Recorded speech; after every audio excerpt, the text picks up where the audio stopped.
This deeper dive is going to cover injection flaws.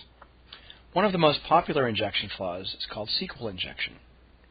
This can occur anytime you have an input field that gets passed to a back-end database. But the first step of an injection flaw is to find one. So let's start with our Hackers Bank application. This is a fairly straightforward banking application to demonstrate some concepts. Let's start by logging in. We have a username user1. Type in user1's password and click login. And as you see, we have some very basic functionality. Change password, list accounts, log out, fund transfer, post message. So very straightforward stuff. So for now, let's log out. So let's see the message that comes up when you type in the wrong user ID and password. User1, type in the wrong password on purpose, and click login. It says invalid login ID, please try again. So if this is the scenario we find ourselves in, all we can really do is try to attack these two input fields, login ID and password. So the way we start is just by sending long strings into the input fields. And I'm changing the characters so you can see that I'm typing in a longer and longer string. If this were a real-world scenario, we would actually send thousands and thousands of characters to each of the input fields. But for now, let's just send a pretty long string just so we can get the idea. When I click on the login prompt, let's see what happens. So we get the exact same message. So that means this didn't work, so we need to try something else. To clear out the input field. This time, let's try all the special characters on the keyboard.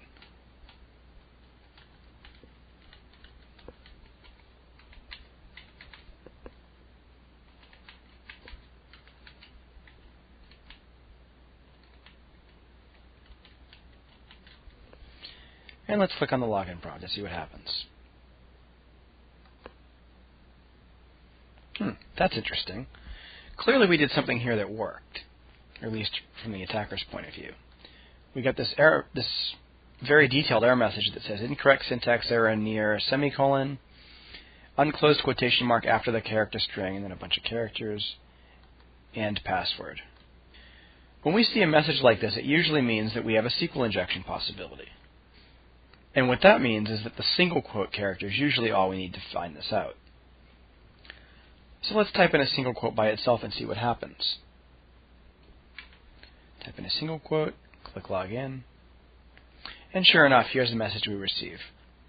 Unclosed quotation mark after the character string and password. Incorrect syntax near and password. Okay, so the single quote clearly broke something. So let's head over to the virtual whiteboard and find out why this broke. Welcome to the virtual whiteboard. Here we'll explore our SQL injection scenario in detail. In the Hackers Bank application you just saw, we can assume that since we're asking for a user ID and a password, that we're probably sending that user ID and password to a back-end database to do a database query. So whenever we have a scenario like that, we can hypothesize what that query would look like.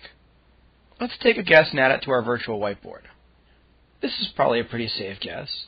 You have a select statement, you're selecting something from a table, and then you have a where clause that says where login ID equals something and password equals something else. So if I were to have typed in user ID Rob and the password, this is what would happen to the query. We would go to the database and say, is there a login ID named Rob? And if so, is this password? But the issue we saw was that when we typed in a single quote, it caused a syntax error. Well, now it becomes obvious why. By adding in a single quote here, we create an unclosed quotation mark here. This is what generates the syntax error, and this is why it breaks. This is also why SQL injection works. Part of the challenge we have to overcome here is that we're looking for a login ID and a password. If we could somehow replace this and with an or, this would change things dramatically, because now, instead of having to have, if login ID is true and password equals true, now you really just have to have one or the other. So let's extend that concept a little bit.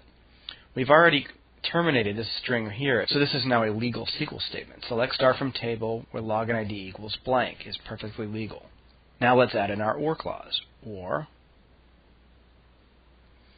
so we have login ID equals blank, which is, hopefully false.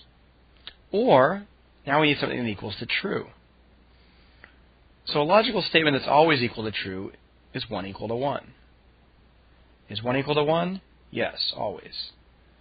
So let's add 1 equals 1 here. So now our query is expanding. Select star from table where login ID equals blank, again false, or true. Now we still have the single quote and password equals and then our input field here to deal with. So we'll just use the comment character. Dash dash is the comment character in SQL Server. So we use dash dash. Now that will work. Select star from table where login ID equals blank or true. So now our attack string simply becomes a single quote or 1 equals 1 dash dash. If we type this into our login prompt, this should effectively bypass our authentication mechanism. So let's go give that a try. Here we are back at the Hackers Bank application. Now remember, our attack string is simply a single quote or 1 equals 1 dash dash, and then we click on the login prompt. Let's see what happens. Wow, so not only did we get in, but if you look closely here, you'll see that we got in as the administrator account. This is worse than we thought. Let's head back over to the virtual whiteboard to discuss why we were able to get in as the administrator user. Back over at the virtual whiteboard, we've added a database table to demonstrate what happened. Earlier, when we typed in user ID Rob, password, we went out to the database table and found the specific row that had user ID Rob, password. And since there was only one row with the user ID Rob, that was what let us in. But our attack scenario was different. We typed in single quote or 1 equals 1 dash dash. This query returns true at every case.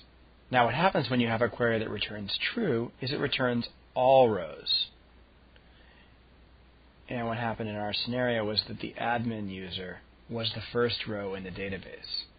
So that's the one that's going to come up when our query returns true. So would we be safe if we simply made a guest account the first row and then made admin the second row? Would that solve the problem? Well, it would solve the problem of the single quote or 1 equals 1 attack. It would definitely solve that because now we would get the guest account instead. However, it doesn't solve against all attacks. We could simply type admin single quote dash dash and get the same result. Because now our query reads select star from table where login ID equals admin. And since the rest of the line is commented out, if there is a username admin, then we will get in as that user. So the interesting thing with SQL injection is that there are frequently many ways to accomplish the same goal. The scenario we've just walked through is a very simple example of SQL injection. Feel free to explore the other deeper dives for more advanced SQL injection scenarios.